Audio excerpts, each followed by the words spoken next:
Welcome to the Spotlight segment. This is a segment dedicated to interviews with developers or interesting happenings in the world of Android. And now for this week's episode, here's your Spotlight.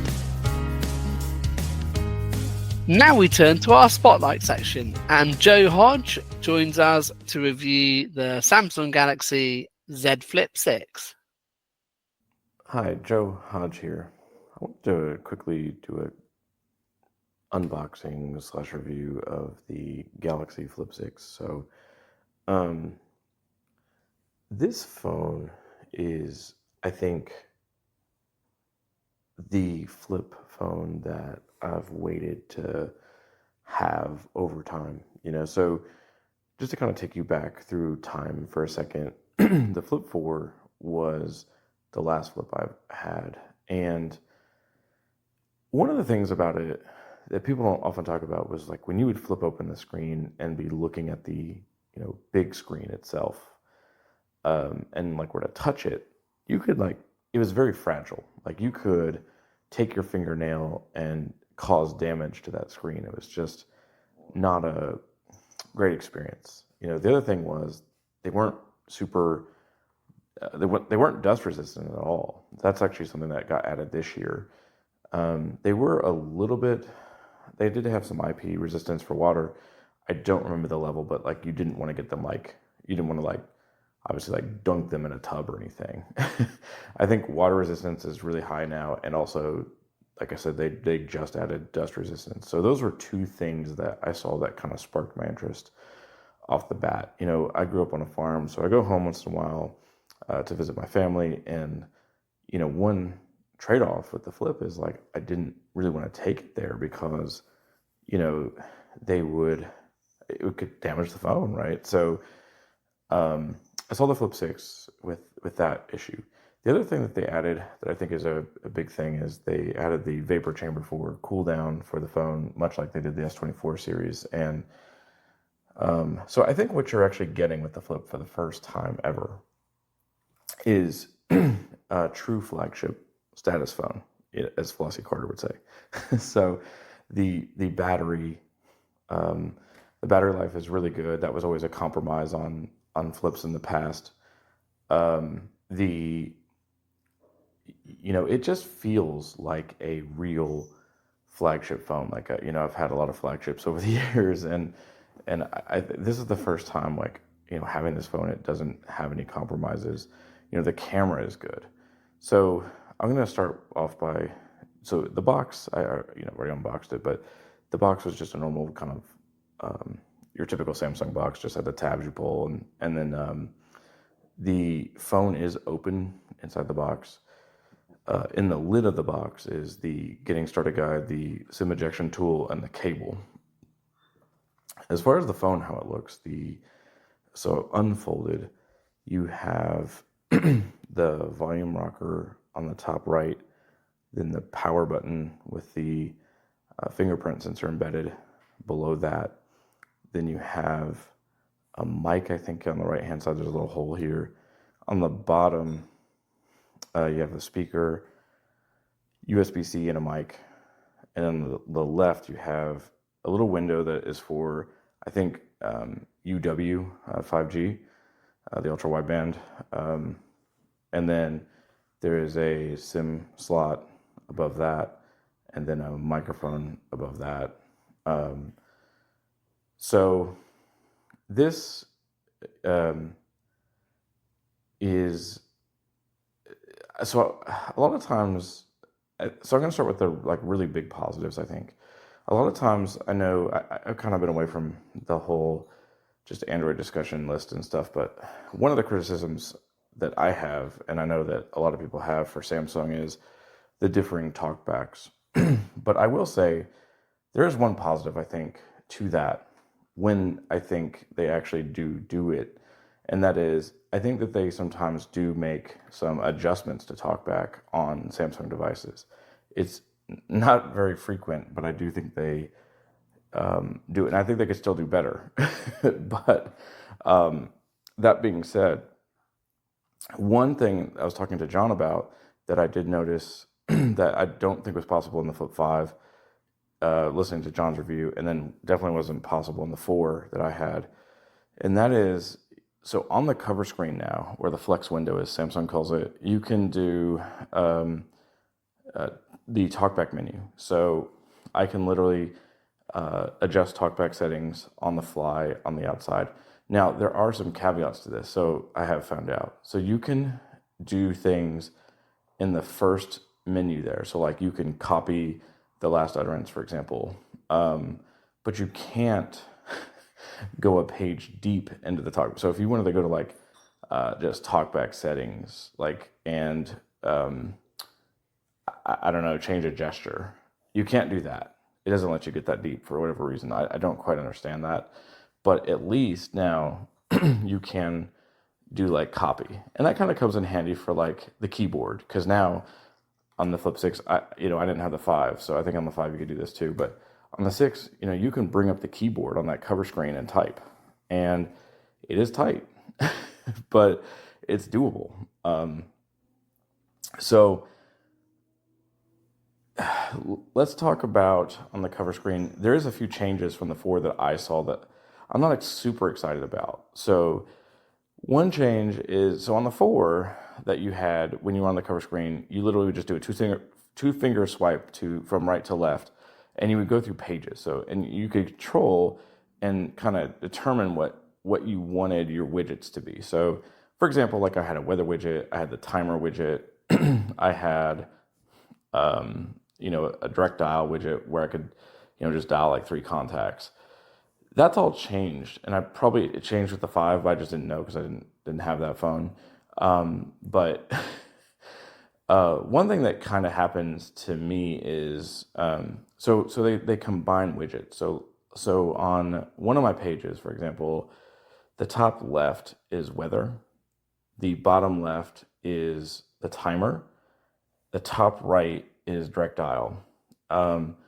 Most of these are labeled. However, like direct dial is not. For some reason, it just says button, button, button. However, one of the exciting things for me is text sort of icon discovery is working. So, like for example, it's not great, but it does enough to where it clues me in. So if I'm on the direct dial widget on the top right, and I swipe from button to button, it'll say button A. Okay, so I know A is my wife Abby. And if I move to the right, it says button P. That's my friend Phil. And then my friend Steve, for whatever reason, it doesn't say S. It's just a button. So that's a little annoying, but it's doable. Like I said, I think the cover screen is still quirky, but like they are improving it over time to where it's like, I think if you love this stuff and you love to like, sort of muck around with things, like I think that you can do well. The final thing I'll mention is like because of some of these new Android requirements, John showed off using Ruthless, and that is not working now. It's weird because it's a long story, but basically, I pre-ordered the phone, and then I found a better deal like through Samsung like 2 weeks later. So it was like a whole thing. But on the first device, like I got it working, but on this one, it's just not letting me do it. So I don't know what happened or what I've done or why why it's different, but whatever. So I haven't tried a launcher, but I have used the Samsung through GoodLock, the Navistar iHeart foldable extension. And it used to be on the 4 limited to 5 apps. Now you can get 3 rows of apps in. So it's 3 rows of 4. I don't think that's customizable. So you do still hear button, button, button mostly. But there are like, if, for example, and I don't know why it's doing this, but like it on the icon for YouTube, it says play. So there are like clues, like if you know like where your apps are, you can, I think, pretty much find them now. I would still recommend maybe installing like Nova or something like that, like John showed, if you were nervous about this kind of thing, or you just don't like unlabeled buttons, because sadly what John showed with labeling buttons still is the case. Like if you try to label one of those buttons, it makes it so that every one of them is the thing that you named it, so it doesn't really work. I will say, coming from the 4 to like, as far as using the apps on on the outside screen, it's a better experience. I think having the little extra space makes a big difference to me. I think apps are, for the most part, cleaner. They seem to kind of work better. I don't know how TalkBack is doing this as far as like there is some optimization there. For example, so I saw a Motorola phone, and to be fair, I did not have tons of time with it. It was a Razr. I saw it at a store, and on their cover screen, TalkBack does not let you do the TalkBack menu. That's why I think Samsung has done something to allow overlay options on that screen, possibly. I don't know that for sure. I'm just guessing, because that should work on the Motorola. Although it's just different UIs and stuff. But anyway, regardless, I just think Samsung has done something there. But the other thing that was kind of interesting in comparing the Razr versus the Samsung is basic things like the music player. On the Motorola, when I had media playing, it would just say button, button, button for play, fast forward, rewind. On Samsung, and that's labeled. So little things like that made me choose the Samsung. Tech reviewers are kind of saying, and I'll end with this because I do think this is true. Tech reviewers are saying like this is not a very exciting upgrade. And I think that's true if you're going year to year to year. Like, if John still had his Flip and was going to upgrade, unless Samsung gave him a great deal, which they do typically do, there would be no point to upgrade, I don't think. But I think if you're coming from like a 4 or 3 or never even had a Flip before, I think this is the year where flippables sort of become better. I don't think they're as fragile as they once were. Like this inside glass that is in front of me right now, if I start poking at it, it's not going to break. It's very strong. I'm not saying you still won't possibly have a screen issue or any of these things that have sort of plagued foldables over the years, but I do think that your mileage is going to be far better on like a Flip 6 than it would have been on a Flip 4 or Flip 3 or even the 5, just because of some of these changes. So I'm very happy with it, like overall, just because of the way that it is, working, and the way that the changes that they've made have been, for me, amazing. And I'm going to just talk about one use case for me that I love the foldables for, like the flippables for. So when you have it closed, the camera, like the main camera, basically is facing you, okay? So you'll feel the lenses of the camera. So what I do is on that cover screen, I have Ira, Be My Eyes, a few of the Lookout. I have a few of the apps for blindness on there. And like if we go to the mall, or I'm going to the gym these days, and one of the things that's so amazing to me is that I can hold the phone in my hand and it feels like, folded closed. It's so tiny. It reminds me, if you're older, you'll know what I mean. It reminds me of I guess maybe younger folks may know what this is, but I doubt it. It reminds me of like just a Polaroid camera that you could go into like CVS and buy, like a handheld, and that you would just throw away, like one of those old throwaway cameras, and with the button on the side. And that's what it reminds me of when I'm holding it. It's very, people kind of say it feels like a brick, but I love the feel of it. It's I think it's got I love the aluminum build. I love the thickness to it. It's got a little heft. The heft has trimmed down from the 4, so I mean, if you ever saw like a 4 or 3, it's much thinner than that now, but it still does have some bulkiness aspect to it. But I like that because I do think phones are getting thinner and thinner, which can be a good thing. But with this thing being so small, folded up, it's not a big deal. But anyway, so I just hold it in my hand, and you have the back in the palm of my hand, so the camera would be facing, away from me. And with Ira, I can walk around, and it's so much freer than having a big old candy bar, style phone sticking up, or I can have Lookout, if I'm wanting to read some text at the gym on the machine or something. The fact that I can just sort of have that in my hand and move around. And then the other thing is like, even like in the pocket of like my shorts or something as I'm working out, it's just so much lighter. It's crazy. I mean, the S23 that I have is pretty light, but I mean, this thing is like a whole different level in your like. There were times like I was like scared it was going to fly out of my pocket, but I'd reach in and it was like down so deep that I was like, oh yeah, it's not moving anywhere.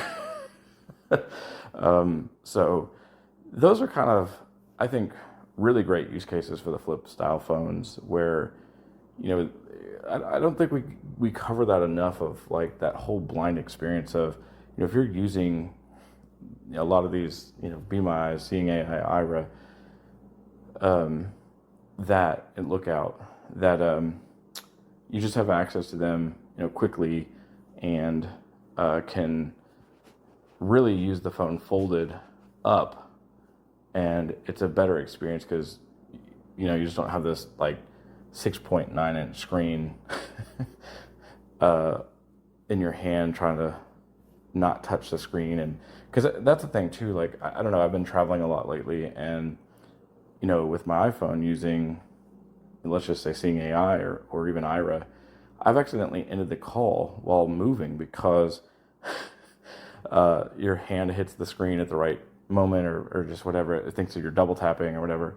With this, that doesn't happen because your whole hand is on the back side of the phone instead of where the screen could be. So I just think that like there's lots of advantages to this style phone while moving around. So that's my quick review on this. Thanks for listening. Take care. I don't think any of us own flip phones, do we? John, do you own a flip phone? I sort of think you don't, but if anyone does, it's probably you. No, not anymore. I did have the Flip 5, but I ended up selling it after a few months. I did like it. It was a nice phone, but I got to the point where the cover screen kind of got old, and I eventually while you can do a lot on the cover screen, I found that more and more I was just opening the phone to do everything, and then eventually I just asked myself, why are you opening your phone to do everything when you could just have a regular phone that's always open all the time? So I went back to a non-folding phone. I thought the main point was to be able to hang up on someone really dramatically. So if you use it open, but if you want to absolutely slam the phone down on someone, you could flip it. I thought that was literally the only point of the hinge. I don't think that it even hangs one up if you do that. Does it, John? Oh, rubbish. No, it does. It does. Oh, it And does? I did it often. Yeah. Yeah. Oh, well.